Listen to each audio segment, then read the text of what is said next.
चलिए आज बात करते हैं एलेक्स माइकलाइड्स की। वो जबरदस्त hit psychological thriller the silent patient. हाँ बिल्कुल, 2019 में आई थी और आती ही मतलब छा गई थी New York times best seller list में नंबर 1। और वो गुडरीड्स वाला अवार्ड भी तो मिला था इसे मिस्ट्री और थ्रिलर में। हाँ हाँ बिल्कुल।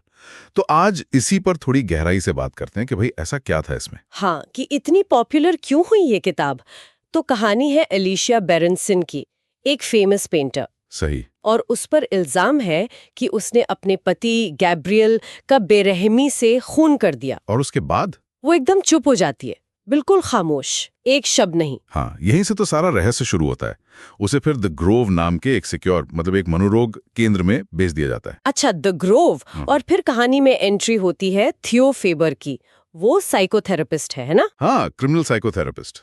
और वो जैसे एक जुनून सा पाल लेता है कि एलिशिया का इलाज करना है और उसकी खामोशी के पीछे का सच जानना है। जुनून। और कहानी चलती कैसे, मतलब किसके नजरिए से? वो दिलचस्प है। एक तरफ तो थियो का फर्स्ट पर्सन नैरेटिव है, वो क्या सोच रहा है, क्या कर रहा है। ओके। और दूसरी तरफ हमें एलिशिया की पुरानी डायरी पढ़ने को मिलती है, उसकी एंट्रीज। ओ, तो मतलब दो ट्रैक साथ चल रहे हैं। हाँ। थियो का प्रेजेंट और एलिशिया का पास्ट। हाँ बिल्कुल। और इससे धीरे धीरे दोनों किरदारों की परतें खुलती हैं, उनकी जिंदगी की बातें सामने आती हैं। तो जाहिर है ये सिर्फ एक मर्डर मिस्ट्री नहीं है, इसमें और भी गहरे मुद्दे होंगे, थीम्स। बिल्कुल है। सबसे बड़ा तो यही खामोशी का सवाल कि चुप्पी क्या कहती है, क्या वो भी एक तरह की भाषा है। हाँ, ये तो है। फिर मेंटल हेल्थ का मामला है, वो महीन सी रेखा कहाँ है।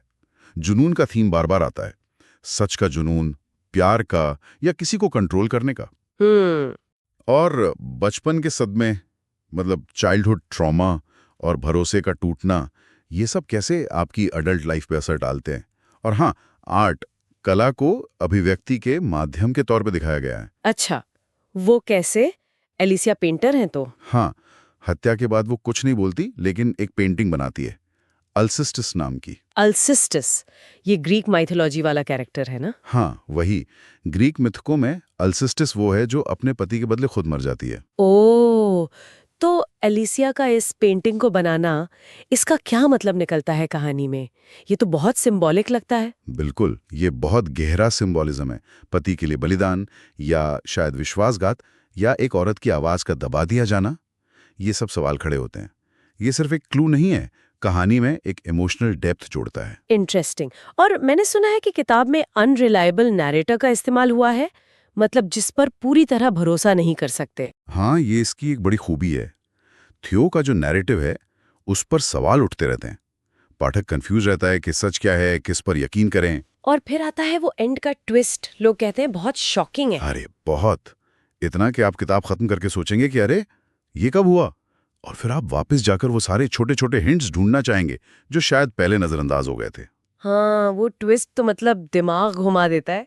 किताब की पेस भी काफी तेज रखी है लेखक ने, है ना? छोटे चैप्टर्स, सीधी भाषा। हाँ, वो इसे बहुत रीडेबल बनाता है। आप बोर नहीं होते, पढ़ते चले जाते हैं। लेकिन परफेक्ट तो कुछ नहीं होता, कुछ कमियां भी होंगी। क्रिटिक्स ने कुछ कहा होगा। हाँ, कुछ बातें हैं। जैसे कुछ लोगों को लगता है कि जो साइड कैरेक्टर्स हैं वो उतने अच्छे से डेवलप नहीं किए गए हैं, थोड़े फ्लैट लगते हैं। अच्छा, और कुछ लोगों को, खासकर जो थेरेपी की फील्ड्स हैं, उनको थेरेपी वाले सीन में जो बातचीत होती है वो थोड़ी क्या कहते हैं, अनरियलिस्टिक लग सकती है। ये पॉइंट हो सकता है। और ये भी कि थियो को जैसे बड़ी आसानी से परमिशन मिल जाती है लोगों से मिलने की या पुराने रिकॉर्ड्स देखने की। हाँ, ये भी एक पॉइंट है। कहानी को आगे बढ़ाने के लिए थोड़ी आसानी जरूर ली गई है, लेकिन यहाँ ये भी देखना होगा कि लेखक एलेक्स माइकलाइड्स खुद स्क्रीन राइटर रहे हैं और साइकोथेरेपी भी पढ़ी है उन्होंने। ओह अच्छा, तो मतलब साइकोलॉजी वाले एंगल पे उनकी पकड़ है। हाँ, काफी हद तक वो मनोवैज्ञानिक पहलुओं को विश्वसनीयता से संभालते हैं, ये मानना पड़ेगा। तो फिर ये किताब किन लोगों को खास पसंद आएगी? मेरे ख्याल से जिन्हें वो ट्विस्ट वाली साइकोलॉजिकल थ्रिलर पसंद है, जैसे गॉन गर्ल थी या the girl on the train. हाँ हाँ, वो जॉनर तो काफी पॉपुलर है। बिल्कुल। और जिन्हें किरदारों की साइकोलॉजी में दिलचस्पी है, उनके मन में क्या चल रहा है ये जानने में मजा आता है, उन्हें ये किताब जरूर पसंद आएगी। मतलब रहस्य, मनोविज्ञान और एक दमदार क्लाइमैक्स का पैकेज। सही कहा। कुल मिलाकर देखें तो ये बहुत ही टाइट कसी हुई कहानी है।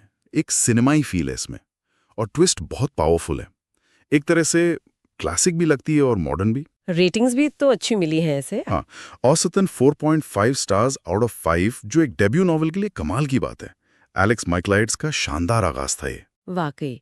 तो जाते जाते एक सवाल छोड़ जाते हैं सोचने के लिए। एलेशिया की खामोशी और उसकी वो अल्सेस्टिस पेंटिंग, क्या ये दिखाता है कि कम्युनिकेशन के और भी तरीके हैं जो शायद शब्दों से भी ज्यादा गहरे राज खोल देते हैं? सोचने वाली बात है। शब्द ही सब कुछ नहीं होते।